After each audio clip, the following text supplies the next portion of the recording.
Le général Apalo Touré, commandant supérieur de la gendarmerie nationale, devant un jury d'universitaires et de sociologues.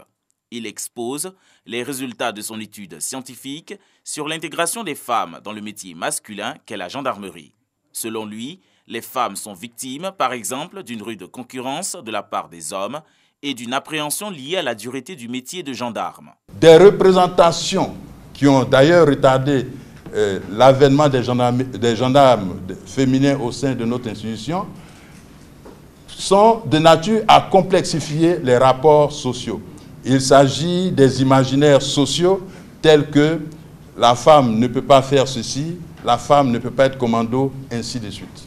Les travaux de recherche du général Apalo Touré, validés par l'auditoire et le jury, relèvent les enjeux de la promotion des droits de la femme dans la société. Je pense que les enjeux sont importants parce qu'aujourd'hui, on prône l'égalité des femmes, l'égalité homme-femme.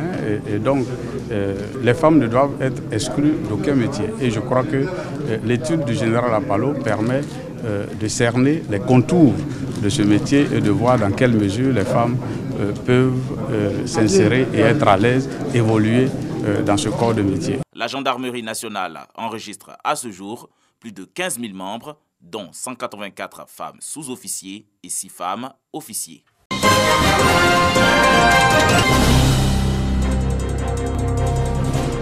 La suspension du trafic au niveau de la Société des transports abidjanais est un lointain souvenir pour les populations de Yopougon. La compagnie, les autorités municipales, les couches socio-professionnelles et les associations se sont parlé pour mettre fin à la souffrance des usagers. Par rapport aux troubles qu'il y a eu dans le pays dernièrement, la Sotra a perdu près de 62 bus. C'est plus de 2 milliards de pertes. Et Yopougon, qui était l'épicentre de ces manifestations, a vu son périmètre d'exploitation rétréci. Face à la souffrance des populations, on a engagé cette action de reprise de nos activités, mais surtout avec l'accord des populations qui doivent être avec nous pour la préservation du matériel. Comme dans les autres communes précédemment isolées pour les mêmes raisons, le transporteur public a suggéré l'implication des leaders d'associations pour la sensibilisation à la préservation des autobus. Le bus est un outil qui, je dirais, est le plus démocratique possible. Quand un bus garde, tout le monde monte sans distinction de race, de parti politique, de religion. C'est un outil de développement qui est mis à la disposition des populations par le gouvernement de Côte d'Ivoire. Vous imaginez transporter quelqu'un de Yopougon jusqu'au plateau à 200 francs? C'est pas possible. Économiquement, ça ne se justifie pas. Mais l'État le fait pour soulager les populations. Les populations, à leur tour, ont vivement promis de s'impliquer pour que de tels actes ne se reproduisent plus dans leur commune. Le bus est un bien commun et c'est notre moyen de déplacement le plus sûr. Alors je demande à mes camarades élèves et étudiants véritablement à sensibiliser afin que le bus soit protégé au sein de notre commune qui est Yopougon. La Société des transports abidjanais, satisfaite de cette rencontre, a promis d'examiner les requêtes des Yopougonais. La compagnie en a profité pour dévoiler au grand public la création de lignes supplémentaires à Yopougon.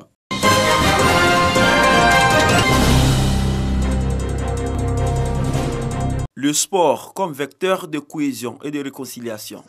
À Beaunois, ce message a été bien compris. Désormais, c'est l'arme utilisée pour ramener la paix et la cohésion depuis les récents événements de 2020. Un tournoi de football dénommé le tournoi de la réconciliation et de la cohésion a réuni 14 équipes du département de Grand Bassam. Et pour chacune des équipes, des dispositions particulières ont été arrêtées. On a voulu, pour que la cohésion soit ressoudée, imposer aux équipes qu'il y ait dans toutes les équipes toutes les composantes, que ce soit les malinqués, les abourés, les agnis, tout le monde. Voilà, et ça a été véritablement suivi. C'est une initiative qui est très noble, puisqu'elle s'inscrit véritablement dans la vision du président de la République, qui est une vision de paix, de solidarité, de cohésion sociale. Et il était important que nous montrons un autre visage aux yeux de la nation, surtout aux yeux de nos concitoyens.